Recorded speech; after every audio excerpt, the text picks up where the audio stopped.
Écoute-moi attentivement. Arrête de regarder tes chaussures quand tu parles. Arrête de fuir le regard des gens comme si tu leur devais de l'argent. Aujourd'hui, on ne va pas parler de politesse. On va parler de domination neurobiologique. On va parler de la télécommande universelle pour contrôler le cerveau des autres singes en costume qui t'entourent. Ce que je vais te donner, c'est le cheat code ultime des interactions sociales. Le sujet du jour, le hack du regard triangulaire. Oublie les conseils de grand-mère du genre « regarde les gens dans les yeux pour être poli ». C'est amateur, c'est faible.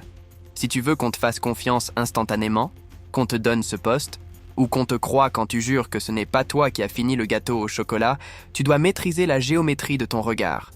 Voici comment pirater le système limbique de ton interlocuteur sans qu'il ne se rende compte de rien. Partie 1. La science derrière la magie. Pourquoi ça marche ? Parce que l'être humain est une machine biologique pleine de bugs. Et j'adore ça. Ton cerveau est programmé pour interpréter le regard fixe selon 2 modes primaires, hérités de millions d'années d'évolution. Mode 1, la menace. C'est le loup qui te fixe avant de te bouffer. Ton amygdale s'affole, tu as peur.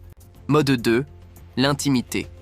C'est la mère qui regarde son enfant, ou l'amant qui te regarde avant de faire des bêtises. Il n'y a pas de milieu. Le cerveau déteste l'ambiguïté.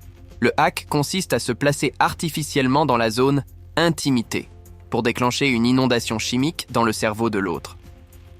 Quand tu maintiens un contact visuel spécifique, tu forces le cerveau de ton interlocuteur à sécréter de l'ocytocine. On l'appelle l'hormone de l'amour ou de l'attachement. C'est la drogue de la confiance. En gros, tu deviens une seringue d'ocytocine ambulante. Si tu le fais bien, leur cerveau rationnel se déconnecte. Leur esprit critique baisse sa garde. Leur cerveau émotionnel prend le relais et se dit « Waouh, cette personne me comprend. Je me sens connecté. Je devrais probablement lui donner mon code de carte bleue. » C'est presque trop facile. C'est du piratage de bas niveau, mais personne n'a installé l'antivirus. Partie 2. Le mode d'emploi. Passons à la pratique. Je ne veux pas que tu te mettes à fixer les gens comme un tueur en série sous amphétamine. Il y a une technique, une nuance géométrique. Voici les 3 scénarios concrets pour utiliser ton nouveau super-pouvoir. Scénario numéro 1.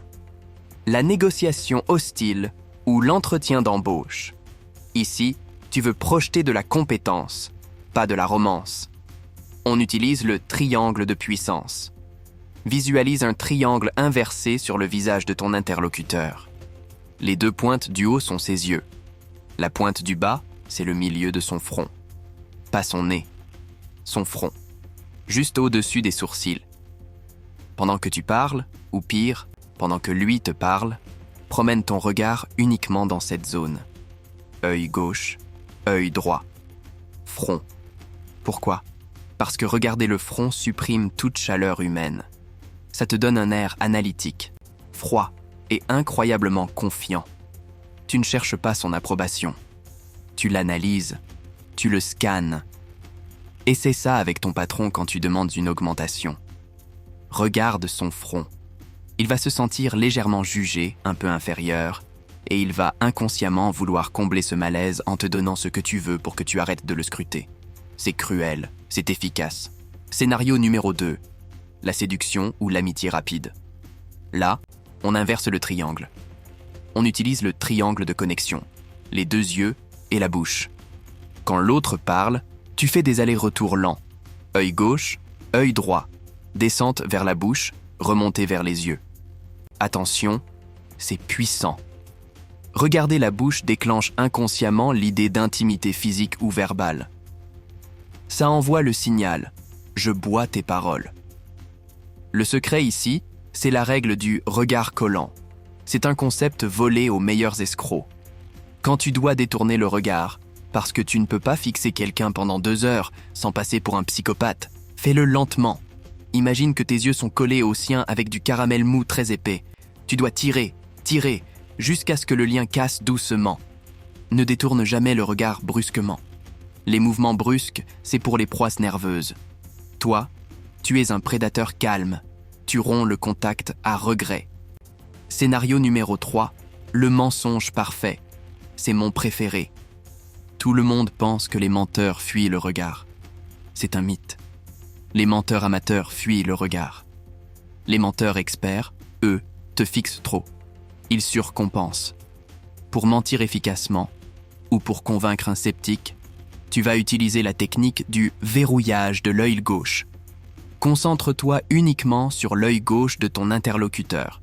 Ton œil droit accroche son œil gauche. Pourquoi ?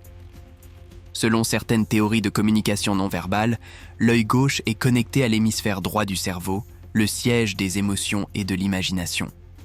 En te connectant là, tu parles directement à son centre émotionnel, contournant la logique froide de l'hémisphère gauche. Tu le regardes dans l'œil gauche, tu ne clignes pas, et tu balances ton mensonge avec un léger sourire détendu.